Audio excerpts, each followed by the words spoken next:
Bonjour, je m'appelle Sana Nicolas, gérante de Cocobello. Cocobello, c'est un glacier, donc des glaces artisanales. Donc on propose tout ce qu'il y a en termes de glaces, des sorbets et des crèmes glacées et des milkshakes aussi. Alors on propose un peu de tout, on essaie de faire des parfums locaux, comme en ce moment on a Giromont, la semaine dernière on avait patate douce. On a cannelle aussi en ce moment, après tout ce qui est classique, coco, rhum, raisin, vanille, chocolat. Et on essaie aussi de faire des parfums un peu plus originaux, on va dire. Ce qui fait fureur chez nous en fait c'est la violette et la rose, puisqu'il n'y en a pas beaucoup ici. On a aussi la vanille sacane qui est un peu notre vanille pacane à nous, mais c'est avec des amandes caramélisées. Et puis on essaye de varier comme on peut, on fait cheesecake, tiramisu, vraiment des parfums un peu qui sortent de l'ordinaire, on va dire. Juste derrière en fait il y a une vitre, on peut me voir en général travailler les après-midi et confectionner, fabriquer les glaces. Donc c'est vraiment fait artisanalement, même les fruits c'est récolté chez moi, voilà, c'est tout fait main. Donc on essaye au maximum voilà, de faire de l'artisanat.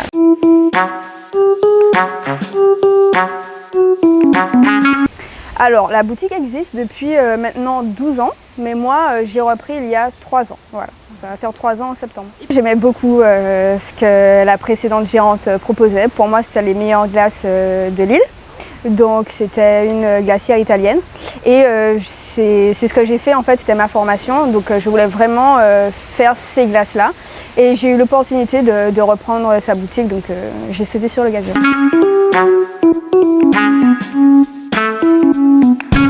C'est un peu atypique puisque j'ai pas du tout commencé dans ça, j'ai commencé en comptabilité, j'ai arrêté parce que je n'aimais pas du tout. Je suis partie ensuite à Montréal faire une licence de cinéma et de littérature que j'ai obtenue, mais c'est là-bas que j'ai découvert ma passion pour les glaces, la pâtisserie et tout ça.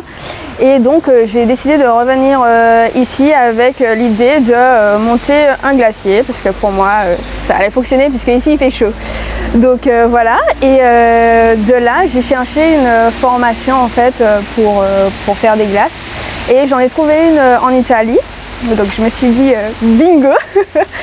Pourquoi pas, j'y suis allée, ça s'est merveilleusement bien passé. J'ai passé aussi mon CAP pâtisserie, puisqu'il faut avoir un CAP pâtisserie pour ouvrir un glacier. Et voilà.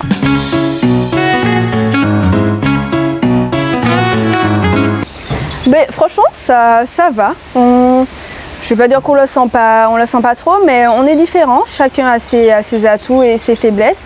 Nous, on est vraiment, voilà, c'est une petite boutique. C'est vraiment, les gens quand ils viennent ici, ils savent que c'est pour de l'artisanal en fait. Et voilà, ils savent qu'il y a des saveurs qu'ils vont retrouver ici qu'ils ne retrouveront pas. Peut-être en bas ou ailleurs, donc voilà. Et puis l'endroit est vraiment convivial. J'aime bien le petit endroit puisque ça permet aux familles de venir et voilà, en toute sécurité, les enfants s'amusent et tout, donc voilà.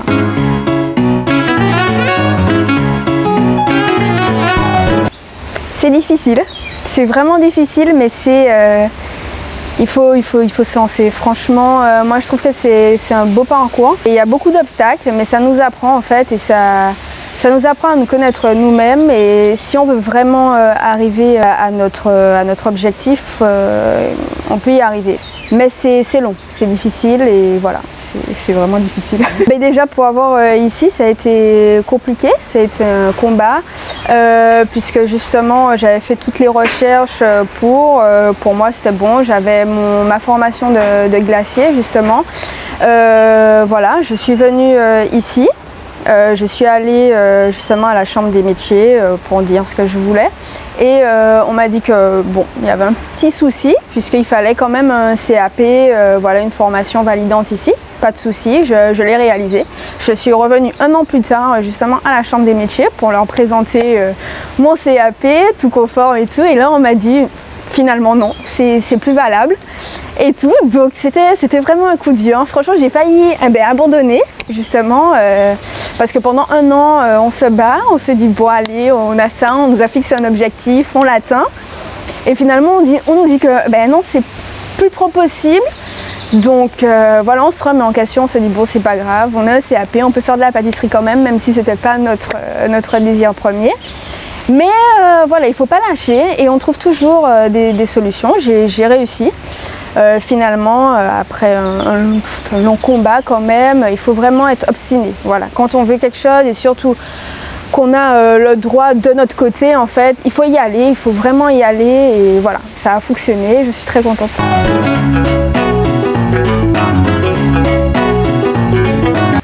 Eh bien, ça a été, franchement, allez, le premier Covid, on se dit, bon, ça fait des vacances quand même. Donc c'était plutôt bien. Et puis après, on voit que ça continue, en fait. Là, on se dit, bon, est-ce que ça va reprendre? Est-ce que les gens vont revenir? Heureusement pour nous, après le premier confinement, c'était les grandes vacances. Donc les gens sont revenus. Franchement, il y a eu un engouement, c'était juste fantastique, c'était juste merveilleux. Il y a eu le deuxième confinement, on s'est dit, bon, c'était pendant la période creuse, on s'est dit là encore, ça va, ça peut le faire et tout. Le troisième confinement, c'était peut-être un peu plus dur. C'était vraiment un peu plus dur parce que bon voilà, à chaque fois l'activité reprend. Et on s'est dit bon là c'est bon, ça repart, c'est cool. Et finalement on dit non, c'est fermé, on ferme tout. Donc ouais, ça fout vraiment un coup au moral, mais il faut tenir, il faut vraiment persévérer. Et après il y a des solutions, on cherche des solutions toujours. On pouvait faire le emporter, donc miser sur la vente en ligne aussi, qui a quand même pas mal fonctionné pendant le confinement. Donc ça permet bon, de nous sauver un petit peu. C'est pas vraiment ce qui rentabilise la ferme, mais ça permet de rester à flot et après de faire sa publicité, de faire en sorte que les gens reviennent quand on ouvre de nouveau.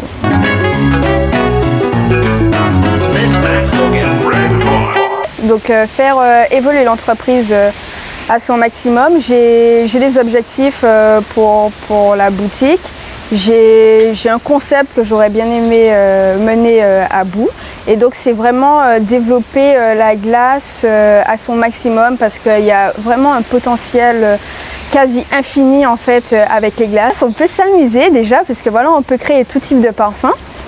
Et on peut faire plein de desserts, plein de variétés, vraiment voilà. On peut vraiment aller pousser dans la créativité liée avec la pâtisserie, si on veut dire ça comme ça. Voilà, on peut vraiment faire des pâtisseries glacées et tout, donc c'est vraiment la prochaine étape pour l'entreprise.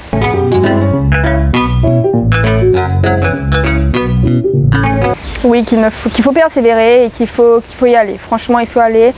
Même si parfois c'est difficile, mais ça nous apprend le métier d'entrepreneur en fait, parce que dès qu'on a une entreprise, il y aura tout le temps des soucis en fait, et c'est notre capacité à gérer les problèmes qui fait que ça va réussir ou pas quoi en fait.